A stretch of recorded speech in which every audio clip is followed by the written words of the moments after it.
오늘 하나님께서 우리에게 주시는 말씀은 신약 성경 요한복음 14장 16절부터 17절까지의 말씀입니다. 제가 보는 성경으로 신약 172쪽입니다.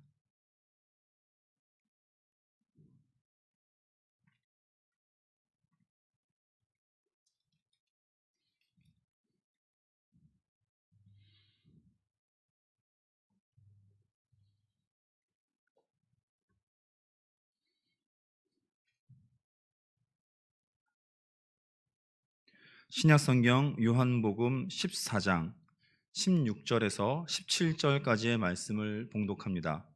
이 계시의 말씀을 봉독할 때에 살아계신 하나님의 음성을 다 함께 들으실 수 있기를 바랍니다. 내가 아버지께 구하겠으니 그가 또 다른 보혜사를 너희에게 주사 영원토록 너희와 함께 있게 하리니 그는 진리의 영이라. 세상은 능히 그를 받지 못하나니 이는 그를 보지도 못하고 알지도 못함이라. 그러나 너희는 그를 아나니 그는 너희와 함께 거하시며 또 너희 속에 계시겠음이라. 아멘. 우리가 쓰는 그 말 중에 코페르니쿠스적 전환 혹은 코페르니쿠스적 혁명이라는 표현이 있습니다. 보통 어떤 일상적인 상황을 뒤집거나 기존의 이론이나 가치관을 깨트리는 생각 혹은 그런 생각을 하는 사람을 이르는 그런 일컫는 그럴 때 그렇게 사용하는 표현인데요. 여기서 코페르니쿠스는 천문학자입니다. 그것도 약 500여 년이나 전의 사람이지요. 그 당시 유럽의 그 우주관은 천동설, 즉 지구를 중심으로 행성들이 공전하며 특히 금성과 화성 사이를 태양이 이렇게 지구를 돌고 있다는 그러한 이 천동설이 어떤 대세를 이루고 있었습니다. 이 고대 그리스에서 전해진 이 천동설은 그 당시에는 매우 과학적인 이론이었습니다. 그리고 이를 기독교 역시 받아들였고 그래서 성경을 해석하는데 이 천동설을 활용하였습니다. 그런데 앞서 말씀드린 대로 약 1500여 년의 시간 동안 그 사람들의 생각을 지배하고 그리고 일상적으로 해가 뜨고 또 해가 진다라는 표현을 사용해 왔던 상황에서 이 코페르니쿠스는 태양이 아니라 지구가 스스로도 돌고 그리고 태양 주위를 도는 즉 자전과 공전을 하고 있다는 주장을 편 것이었죠. 오늘 우리에게는 정말 지극히 당연한 이 코페르니쿠스의 주장, 즉 지동설은 그 당시 사람들에게는 결코 용납될 수 없는 이론이었습니다. 나아가 기존의 천동설을 받아들인 교회로서는 자신들의 그 성경 해석과는 다른 이 이론을 결코 인정할 수 없었습니다. 때문에 지동설이 발표된 뒤에도 이 혁명적인 주장에 대해 당시 사람들은 냉담한 반응을 보였고 로마 교황에 의해 금서 목록에 오르게 됩니다. 더불어 약 70년 후에는 이 코페르니쿠스의 지동설을 받아들인 갈릴레오에 대한 그 유명한 재판을 불러일으킵니다. 갈릴레오가 그 재판에서 그래도 지구는 돈다라는 말을 했다라는 그러한 유명한 일화가 있지요. 혹시 어제 밤하늘을 보신 분들이 계신가요? 여기 계신 분들은 대부분 도시에 살고 계십니다. 때문에 어제 혹시 밤하늘을 보셨고 또 그 밤하늘에 별을 보신 분들이 계실는지 모르겠는데요.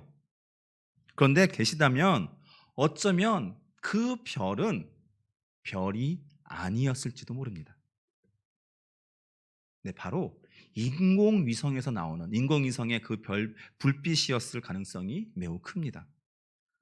대도시의 경우 밤에도 주변이 너무 밝아서 별을 보기는 쉽지 않으며 때문에 우리가 그저 별이라고 생각했던 저 유난히 밝은 별이네 라고 했던 그 별빛이 불빛이 사실은 별이 아니라 인공위성일 가능성이 더 크다는 말이죠. 근데 오늘 우리는 우리가 살고 있는 지구 밖으로 수많은 인공위성들을 날려보내고 있습니다. 지금도 화성에서는 인류가 보낸 그 무인 탐사선이 이곳저곳을 탐험하고 있습니다. 그리고 이제 태양계 밖으로 나간 무인 우주선도 존재할 정도입니다. 우리는 이렇게 발전된 과학, 특별히 천문학으로 인해서 더 이상 천동설을 믿지 않습니다. 수많은 증거들, 지구가 아닌 태양이 이 태양계의 중심이라는 증거들, 지구 밖 인공위성들의 영상이나 사진들, 그리고 학자들의 연구 성과는 놀라울 정도로 많습니다. 500여 년 전 한 사람의 생각은 그 당시에는 아무것도 아닌 것처럼 혹은 아무 영향력도 없는 것처럼 보였지만 이후 역사는 그렇지 않다는 것을 증명합니다. 코페르니쿠스적인 전환은 이렇게 그 전과 그 후를 완전히 바꿔 놓았습니다. 그리고 이 코페르니쿠스적인 전환은 교회에서도 일어났습니다. 사도행전 1장에서 예수님은 제자들에게 마지막 말씀을 하시고 승천하십니다. 1장 5절입니다. 요한은 물로 세례를 베풀었으나 너희는 몇 날이 못 되어 성령으로 세례를 받으리라 하셨느니라. 그리고 이 말씀대로 2장에서 성령은 제자들에게 임하십니다. 2장 1절에 의하면 그 날이 오순절이었다고 합니다. 즉 부활 후 40일간 이 땅에 머문 예수께서 승천하시고 약 10일 전후로 해서 성령께서 제자들에게 임하셨고 이를 오늘까지 우리는 성령 강림절로 지키고 있습니다. 예수님은 부활하시기 전에도 이전에도 성령에 대해 말씀하십니다. 바로 오늘 본문으로 돌아가서 다시 한번 우리 한 목소리로 함께 오늘 본문을 읽어보도록 하겠습니다. 요한복음 14장 16절과 17절 말씀입니다. 함께 봉독합니다. 내가 아버지께 구하겠으니 그가 또 다른 보혜사를 너희에게 주사 영원토록 너희와 함께 있게 하리니 그는 진리의 영이라. 세상은 능히 그를 받지 못하나니 이는 그를 보지도 못하고 알지도 못함이라. 그러나 너희는 그를 아나니 그는 너희와 함께 거하심이요 또 너희 속에 계시겠음이라. 아멘.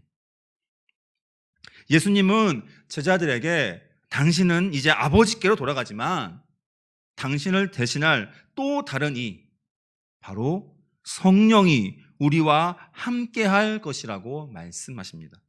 더불어서 그분은 우리와 영원히 함께 하신다라고 약속하십니다. 네, 성령은 이미 우리와 함께 하십니다. 예수님의 약속대로 2000여 년 전 제자들에게 급하고 강한 바람 같은 소리로 그리고 불의 혀로 그렇게 임하셨습니다. 많은 성서학자들이 그래서 사도행전을 부르는 또 다른 이름이 있습니다. 바로 성령행전입니다. 성령행전. 복음서에서 제자들은 예수님과 함께 하지만 그분의 가르침과 그분의 기대와는 늘 정반대의 모습만 보였습니다. 때로는 오늘 우리가 보기에도 그 당시 예수님이 너무나 안타까워 보이기까지 합니다. 이 답답한 제자들 때문에 말이죠. 그런데 그들이 예수님의 부활을 목격하고 더불어 오순절 성령 강림을 경험한 뒤 180도 바뀐 모습을 보입니다. 분명 코페르니쿠스적인 전환입니다. 두려움에 떨던 제자들이 더 이상 두려워하지 않습니다. 더 이상 예수님의 말귀를 못 알아듣던 이들이 아니라 이제는 담대히 예수님의 복음을 전합니다. 감옥에 갇히고 생명의 위협을 겪고 매맞고 쫓겨다녀도 그들은 결코 포기하지 않습니다.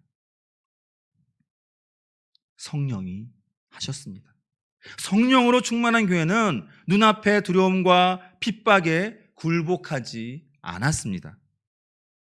예수님의 사역 당시 그 말만 번지를 하던 그 베드로가 사도행전 2장에서는 성령 충만함으로 지금까지의 모습과는 다르게 담대히 예수님을 증거하며 그로 인해 많은 이들이 회개하고 세례를 받습니다.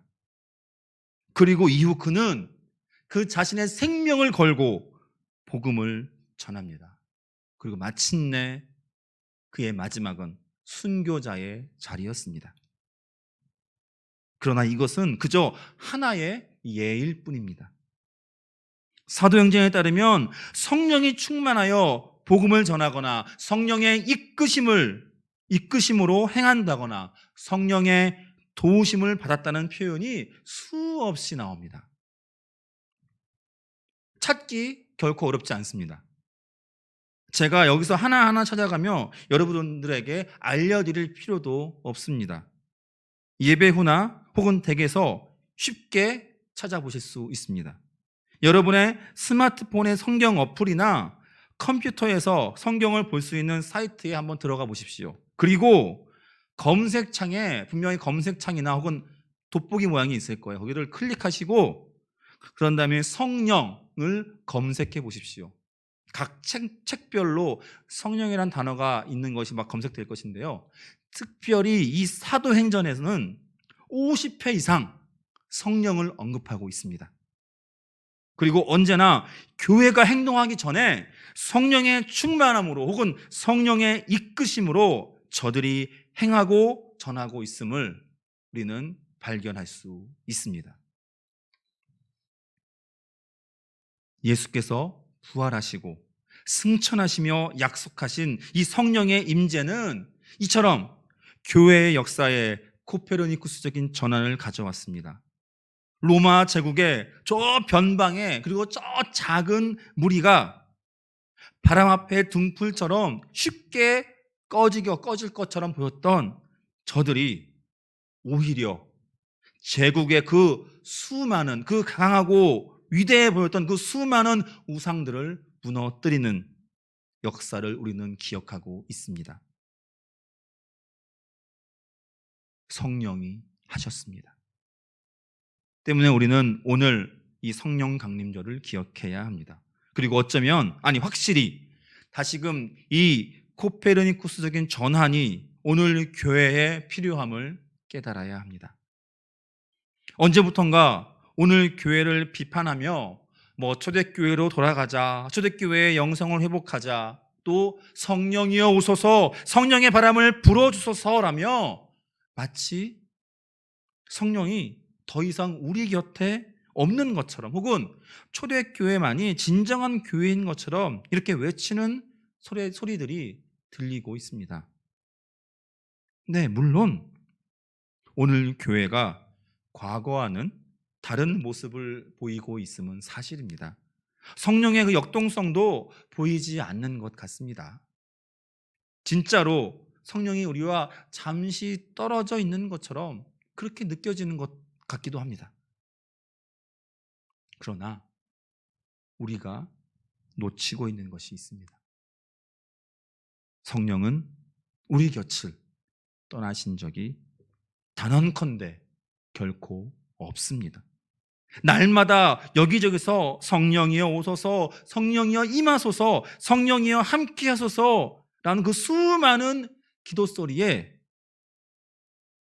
어쩌면 바로 그 기도 소리가 들리는 바로 그 옆에서 어쩌면 우리 성령님은 답답하다는 혹은 황당하다는 표정으로 안타깝게 우리를 바라보고 계실지도 모릅니다. 성령은 우리와 함께 하십니다. 성령은 이미 우리 곁에, 우리 안에 함께 하십니다. 그것이 바로 오늘 본문의 예수님의 약속입니다. 영원히 우리와 너희와 함께 하신다고 하시지 않았습니까? 네, 지구가 돌고 있는데 태양이 뜨고 진다라고 표현하듯이 성령 하나님은 언제나 우리와 함께 하시고 그저 우리가 자꾸만 피하고 멀어지고 달아나고 있는 것입니다. 그러면서 그저 성령이 어디 계시냐, 성령이여 오소서, 성령이여 제발 함께 하소서, 이러한 기도를 부르짖고 있는 것이지요. 감히 말씀드립니다. 모두가 그런 것은 아니지만 어쩌면 우리는 결코 응답받을 수 없는 기도를 하고 있는 것일지도 모릅니다. 바로 옆에 계신 성령을 무시하고 외면하면서 내 입에 맞는, 내 상황에 맞는, 내 생각대로 움직이는 그런 가짜, 그런 거짓 영을 기대하고 갈망하는 기도를 하고 있는지도 모릅니다. 다시 말씀드립니다. 성령은 우리와 함께 하십니다. 어디 다른 곳에 계시며 우리가 부르짖으면 그저 마지못해 오시는 그런 분이 결코 아니십니다. 성령은 우리 곁에, 우리 안에 내주하십니다. 이와 같이 성령도 우리의 연약함을 도우시나니 우리는 마땅히 기도할 바를 알지 못하나 오직 성령이 말할 수 없는 탄식으로 우리를 위하여 친히 간구하시느니라. 우리가 잘 아는 로마서 8장 26절의 말씀입니다. 우리 곁에 계시는 성령님, 그리고 한 걸음 더 나아가 세상과는 다르게 고린도전서 6장 19절과 20절은 이렇게 말씀합니다. 너희 몸은 너희가 하나님께로부터 받은 바 너희 가운데 계신 성령의 전인 줄을 알지 못하느냐? 너희는 너희 자신의 것이 아니라 값으로 산 것이 되었으니 그런즉 너희 몸으로 하나님께 영광을 돌리라. 내 몸이 내가 내 게 아니라고 합니다. 값으로 산 것이 되었으니 너희 몸으로 하나님께 영광을 돌리라고 합니다. 함께 하시는 성령으로 인해 내가 내 것이 아닌 삶, 내 삶의 주인이 내가 아닌 삶을 사는 삶, 그것이 바로 성령의 충만함으로 이전과 다른 코페르니쿠스적인 전환의 삶입니다. 여기저기 목소리만 높여 성령을 부르짖기 전에 나의 삶의 진짜 주인이 누구인지 돌아보십시오. 그리고 내 입에 맞는 응답을 해주는 그런 호황된 영이 아니라 나를 위해 지금도 탄식하시는 바로 그분 성령을 기억하고 기대하고 갈망하십시오.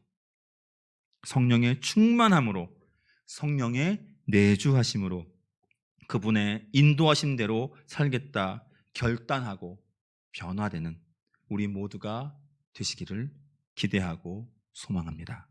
기도하겠습니다. 신실하신 하나님, 우리 곁에 함께 하시는 성령이여, 오늘 이곳에 충만함으로 임하소서. 더불어 우리가 우리 삶의 주인됨을 내려놓고 오직 성령 하나님으로 살고 죽게 하옵소서. 이 땅의 교회들이 다시금 성령의 능력을 드러내게 하시고 성령으로 세상을 변화시키는 성령의 전으로 회복되게 하옵소서. 성령이여, 이곳에 당신의 그 충만한 바람을 일으키시고 당신의 그 능력으로 새롭게 하시고 하나 되는 능력을 행하여 주시옵소서. 이 작은 무리를 기억하시고 당신의 크신 은혜를 부어 주시옵소서. 예수님의 이름으로 기도드립니다. 아멘.